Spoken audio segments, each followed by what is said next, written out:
Matt, shall we get on to the Kananga, the bad dudes? Yeah. So, what are your favorite outfits that Kananga wears, Pete?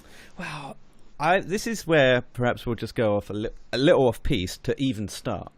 I prefer Kananga when he's Mr. Big. Now, Mm. mainly because it's just so out there. I mean, it's so nutty, some of the stuff that he wears, but it's so fucking cool as well. The suit that you... So when you first see him, he's wearing this kind of suede, open-collared... It's a long jacket, right? And he's where A he long comes out. coat, yeah. Yeah, he goes, hey, man, no, names of tombstones, baby. And then turns on his heel and goes back in. Now that looks really cool. I'd love to wear something like that. But the suit he wears in the reveal scene, this kind of cream, what would it be, like a double knit suit with... Yeah, I'm not sure what this is. It's so. I mean, that heavily textured material is that definitely gives it a casual look.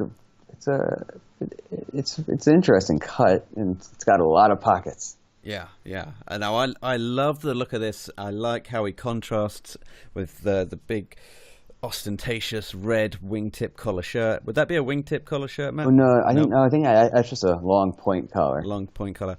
That looks beautiful. Now, this harks back to a theory of mine that you have to, when you wear something all white, you have to have some contrast going on. Now, either that be a good red-white shirt, or you can be a man of color, or if you were to wear the equivalent, like a white ivory dinner jacket, the reason why Sean looks the nails in it is because he's got dark hair. The reason why Craig, looks good in it, but doesn't look like Sean is because he doesn't have the contrast. He's still got like the pale skin and the blonde hair. You need something to bookend that look. Although I thought Roger Moore still looked good in that, even when he had his hair in like lighter hair in View to a Kill. Roger though. He gets a Yeah. pass. Yeah, but still. No, good point. So that, for me, is just the... I just love that suit. You when he like does that? Yeah, I really do. Yeah. And I know you haven't described it on your blog, but the suit he wears at the end when he ties Solitaire and Roger up to the cage and tries to lower him in. I don't know how to describe that suit, Matt. How would you have a shot at that? I think it's just it's a take on the leader suit. Yeah. Just with those, with the way it buttons all the way up, but he's got that scarf inside the jacket around his neck, and it's classy, and it's not something that most people could pull off, but he really pulls off everything that he wears, and I think it's just because of just what a great actor Yaphet Kotto is. He's just wears fantastic clothes, and he sells it. He's in such a good mood in that scene as well, isn't he? Right up until the point he dies. He is. It's like, hey, Mr. Bond, so good of you to join us. Have a drink. You got my woman, but who cares? I'll kill her anyway. Oh, Whisper, lower the gate. It's all laughs. It's all fun and games. He's blown up his damn poppy field. He's like, hey, don't worry about that. I'll grow new poppies. And then, and then he just fucking swallows a bullet and poof.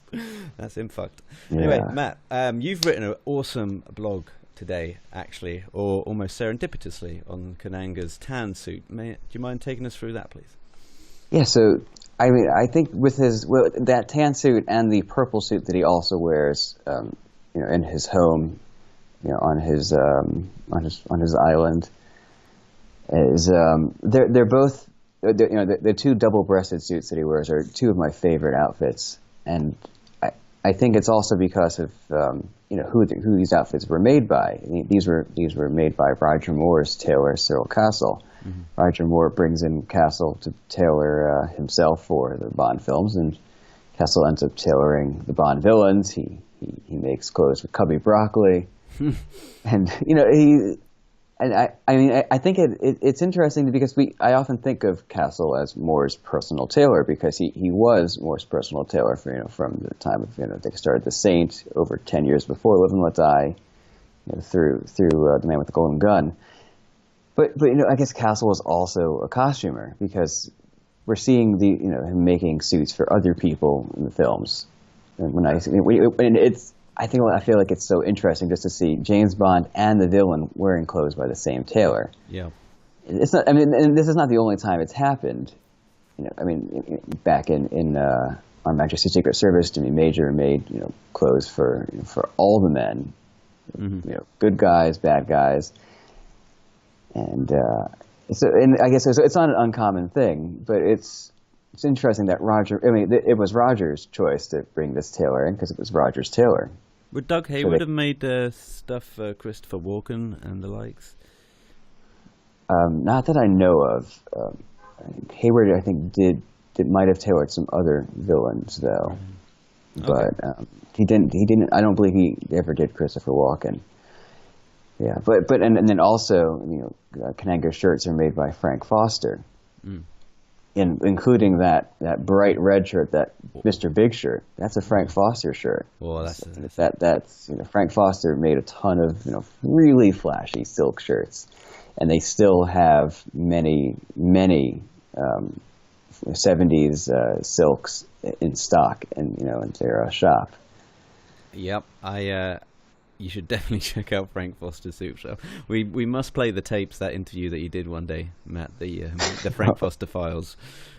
Some of it, perhaps. We'll perhaps put it on a Patreon page or something. But he was so full of stories and just had not only had loads of stories, but had just a great way of telling those stories as well.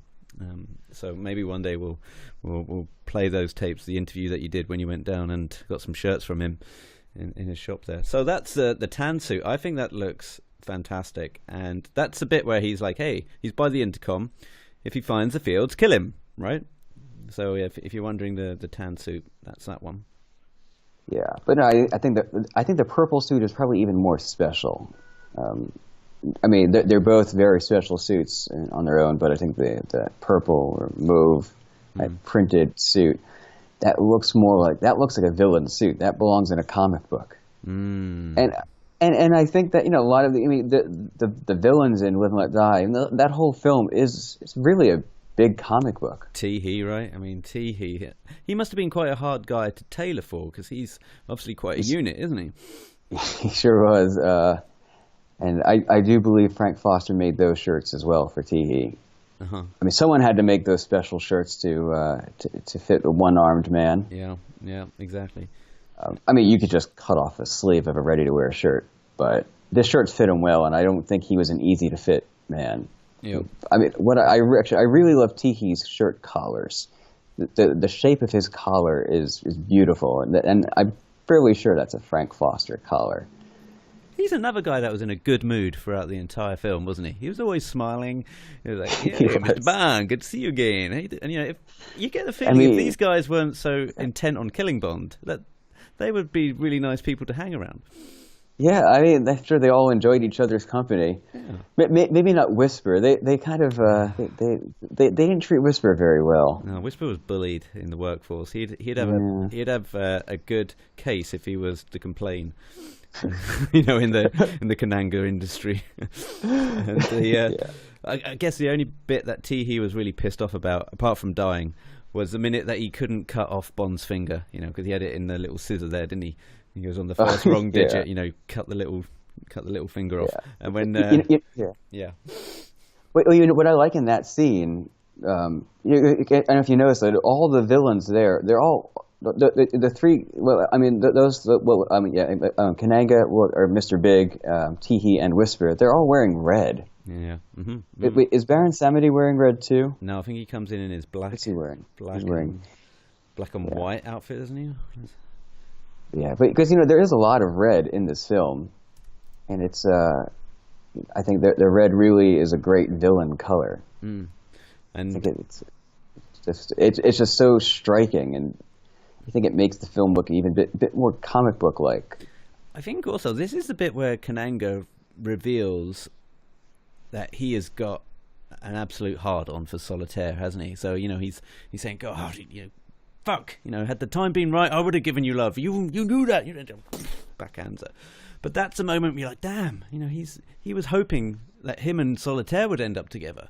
So this gives it a bit of a Shakespearean love triangle tragedy type feel, doesn't it, to the film? Oh, it sure does. Yeah. And I think it's he's just a really interesting character. They're all very interesting characters with very interesting clothes. Matt, I just had a thought. You know how they talk about the Bond universe, like how Moneypenny could have her own TV show, or Q could have his own separate film, etc., all within the Bond universe. You could. Oh no, you can't. He died. I was thinking you could still have Kananga and Solitaire like meet up later in life, because they're still people that are alive. But Kananga got blown up from the insides, didn't he? Yeah. Teehee's. What Teehee? He lost his arm. Is he?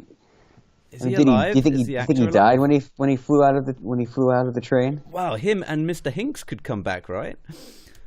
Yeah, I mean, there are a lot of parallels between, between that and I guess Hinks and Teehee, the way they both fall off a train. Yeah, exactly. Imagine him and Hinks coming back as a villain double duo. Okay, Teehee, Julius Harris.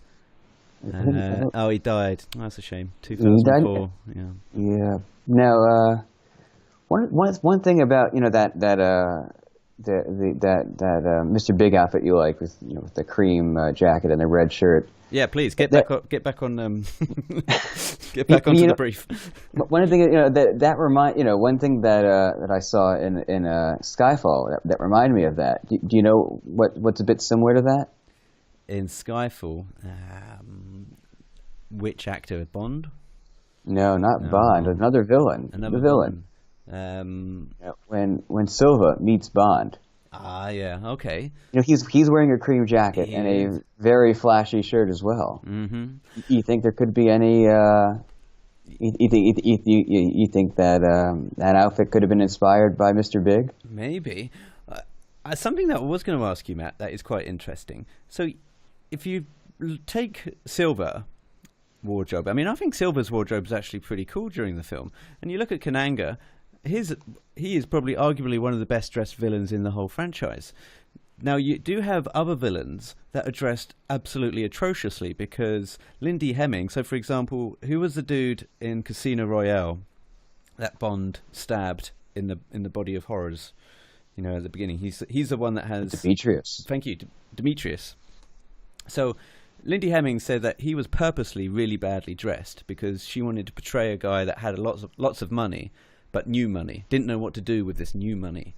And so you'd see like the pinstripe waistcoat, but underneath this really bilious floral pattern shirt. The combination just doesn't work. Yet he's a villain.